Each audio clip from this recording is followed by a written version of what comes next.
Alright, so we're going to talk about analyzing graphs, and mostly we're just going to talk about where are these graphs increasing or decreasing, and then where are they concave up or concave down.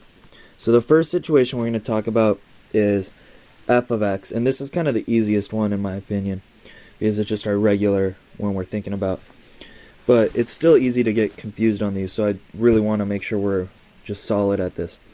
So whenever we're talking about increasing, decreasing, and concave up, concave down, right? Increasing, decreasing is just where's the graph going up or down. Concave up and concave down. Concave up is it's making a U shape pointing up. Concave down, it's that upside down U shape. So in this first situation, right, where we have f of x, this is the graph of our original. We don't have to really do anything fancy. We're not actually looking for any zeros here yet, because this is our original graph. We're just looking at where is the graph increasing, where is it decreasing. So if we pretend we're just like a little ant right here at the start, for f of x we're just saying, are we going up or down? In this first section we're going up, up, up, up, up, up, up, up, up, till we get to this top point, and that's where you could literally just draw a horizontal tangent, and it's increasing in this first section. Then next, our graph starts to decrease, starts going down, and it makes a kink here. And so we want to be careful to distinguish between these two. Here, our derivative is equal to 0. Here, since it makes a kink, the derivative actually just does not exist. Then the next section, we're going to be increasing again. If you're an ant, you're going up, up, up, up, up, up, up, up, up, until we get about here. And again, there's a horizontal tangent there. So again, in this spot, the derivative will equal 0. And then next, our graph goes down. And it keeps going down, down, down, all the way to infinity. And it makes an asymptote there at infinity. And at an asymptote, it's going to be the same thing where our derivative does not exist. So same as a kink or a discontinuity or a jump. And then something interesting happens here. Our graph continues to decrease. So even though our graph had a derivative that did not exist, the increasing, decreasing didn't change. It just kept decreasing. And then we have another horizontal asymptote here, where our derivative will be equal to 0. And then finally, our last section starts to increase again. So if we wanted to talk about intervals, there's something that you really need to be careful about, and that's that, if we came up with these intervals, let's say, everywhere where we kind of had a change or a critical point. So we'll call this A, and then we'll call this section B, and we'll call this point here C, and then we want to make an interval for this asymptote because we do have a critical point here. So even though the graph continues to decrease, we still want to make a critical point there because our derivative did not exist. So at D, f prime of D, it's not still decreasing, it's dne. And then finally, this last one we'll call E. So if you're thinking back to where we did that number line, and we have A, B, C, D, and E, even though technically our graph would be increasing, decreasing, increasing, decreasing, decreasing, increasing, we can't just think of this as increasing, decreasing, increasing. We can't make this all one section of decreasing because it doesn't. At point D, something happens. So I like to kind of draw two separate lines here. I'll kind of make one decreasing and then a little kink here and make it decreasing at a different rate and then finally increasing. And this will help us too, so for intervals we could say it's increasing from negative infinity to A, from B to C, and from E to positive infinity. And then it's decreasing from A to B, from C to D, and from D to E. And then finally we can think about our maximum and our minimums. So we don't really know where this graph has an absolute maximum or an absolute minimum. It actually looks like it won't have an absolute maximum or minimum because of this asymptote. So it does look like it goes all the way down to infinity, and then from here it's coming up from infinity. So there probably won't be any absolute maximum or minimums, but it does have several relative maximums and minimums. So this right here, because it changes from increasing to decreasing, this would be a relative max, and then we'll have down here a relative minimum. Then up here we get another relative max. Now this kink is nothing, right? Because it decreases, it keeps decreasing, so there's nothing at this point here. And then down here finally we have a relative minimum. So we have two relative maximums and two relative minimums. So that's pretty much everything we can talk about increasing, decreasing for this one. Next we'll talk about concave up and concave down. So now, I'm going to kind of erase what we have here, keep the same graph, but just kind of start over and talk about increasing concave up and okay, now I did go ahead and I kept the intervals, the A, B, C, D, and E intervals, just to show you that these actually will change. So when we're thinking concave up, concave down, right, we're thinking, is this graph making a U shape or an upside down U shape? And it's a little bit harder to tell where it changes with this kind of a graph, but in this case it's actually pretty easy. This graph doesn't have any points where the second derivative is equal to 0, it just has some D on E's. So if we notice, it's making an upside down U right here in this first section, and so the graph will be concave down. And then here it has a kink, so the second derivative doesn't exist, and then it's concave down again. And it goes to this asymptote, where again the second derivative will not exist. And then in this last section it's always pointing concave up. So it didn't have anywhere where it actually changed from concave up to concave down without having a second derivative that didn't exist. So we'll have three intervals here. We'll have the interval at B, at D, and at E. Or no, sorry, just at B and D.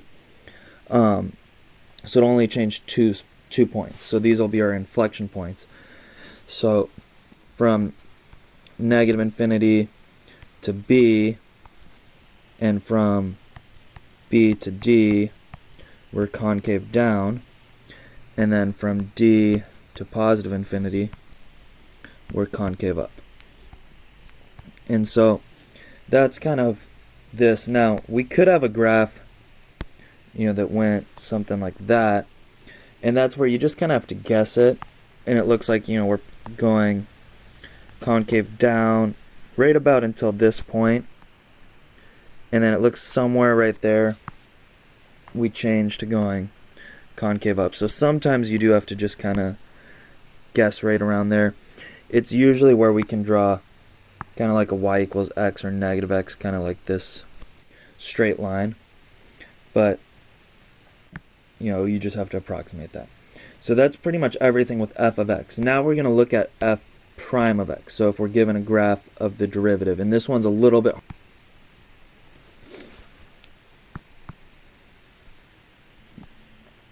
And so now we have a graph that actually is already the derivative. And so this is going to be a little bit trickier, but we really, really have to focus in on we have the derivative. This graph is the derivative. So if we want to go back to the original, we would have to take an integral. But in this case, we don't really care so much about that as much as just is our graph increasing or decreasing. and is it concave up or concave down? So now that we have the derivative, as in this black line we have is the derivative, so whatever value it is, if I say the point here, that's the value of my derivative. So since this is negative, that means my derivative is decreasing. Anywhere up here, this right here, that point also would be the derivative, meaning my graph is increasing because the derivative is a positive value. So the black line now physically is our derivative. So the increasing, decreasing sections actually become a lot easier because we just have to know, is this graph going up or down? So now, basically this section here below the axis is decreasing because the derivative is less than 0. It's negative. And then over here, we also have decreasing. Even though there's a kink here, it doesn't matter because the derivative actually does exist here because there's a point there. Now the second derivative doesn't, but there is a point at this black line. So even though there's a kink, it does exist. Now in the asymptote section, there is no point there, so the derivative wouldn't exist. But let's continue with this part's negative. And so those are 3 negative sections where our graph is decreasing. And then up here, our graph is increasing because the value is positive. Increasing, the value is positive. And finally, increasing, the value is positive. So now there is this last critical point here because at this point right here, it's actually neither increasing or decreasing. The derivative is 0. So our critical points come where the derivative is 0 or does not exist. Now the derivative does exist, like we said here, because it's a negative point, but it doesn't exist at this asymptote, right? So remember, critical points, either f prime equals 0 or does not exist. So those would be, we'll call this point A, B, C, D, E, and F. So our intervals, where we have it decreasing, would be negative infinity to A, B to C, and D to E. And then where we're increasing will be A to B, then C to D. And then we have to be careful about this. It's from E to F and separately from F to infinity because it's not increasing at point F, it's 0 there. So derivative, we just have to see, is it positive, negative, or is it 0? Okay. Now, when we're given this derivative, concavity is a little bit tricky for some of us. But now we have the first derivative already, right? We have the first derivative. So if we want to think about whether a graph is concave up or concave down, then we need to think about the derivative of the derivative would be the second derivative. So since we're starting off with the derivative, right, we start with f prime of x. Then to get to f double prime of x, we just have to do the derivative of this once. It's kind of like saying, d dx of f prime of x is equal to f double prime of x. So we're just going to take the derivative of our original. And that's kind of pretty much exactly like what we did up here in the first example with our increasing, decreasing. So now we want to think, is this graph increasing or decreasing? Not is it positive or negative, but is this black line I'm going to redraw here, is it actually going up or down? And that will tell you about our second derivative because we're starting off with the first. It's kind of weird to think about, but it's, basically, since we're starting off already with the graph of the derivative. We just need to do the derivative once more to get the second derivative. So now, I'll do some new colors. So now, again, how we thought before, if we're just thinking we're a little ant, okay, in this case, if we're an ant, that ant is increasing to this point, which is a new point. We don't have, an interval spot here. So I'll call this EFG, and we could put a line there. So this is our increasing section. Okay, then this is also increasing, and then this last section over here is increasing. And those points is where our second derivative would be equal to 0. Okay, then next we'll have where it's decreasing. So it's decreasing, and decreasing. Again, there's no point here, so we'll call that H. So in this case, our second derivative, right, which becomes the concave up, concave down section. Okay, so it's going to be concave up. Even though this part here of the graph is concave down, the physical graph is concave down, we're thinking that's, from f prime. So we don't care that it's concave down, we just care this is increasing. So the derivative of the derivative, or the second derivative, is increasing here. So the graph of the original will be concave up from negative infinity to that point G, because the second derivative is positive, right? So here, because the graph is going up, the second derivative is positive. Then it's also positive. Oh, we didn't put a letter here, so we'll call this, I. So from I to H, it's also going up, and then finally from F to infinity, it's going up. So those are the sections where the original graph would be concave up. And then where the original graph is concave down would be from G to I, from H to E, and from E to F. So this is a little bit weird, but we're thinking, these purple spots are where the graph is concave down. The orange spots are where it's concave up, because the derivative of the derivative is what we're looking at. Okay, then finally, we're going to be thinking about if we're given a graph of the second derivative. And this one's a little bit weird, a little bit tricky, but it's definitely doable. So now, we have the second derivative that we were given.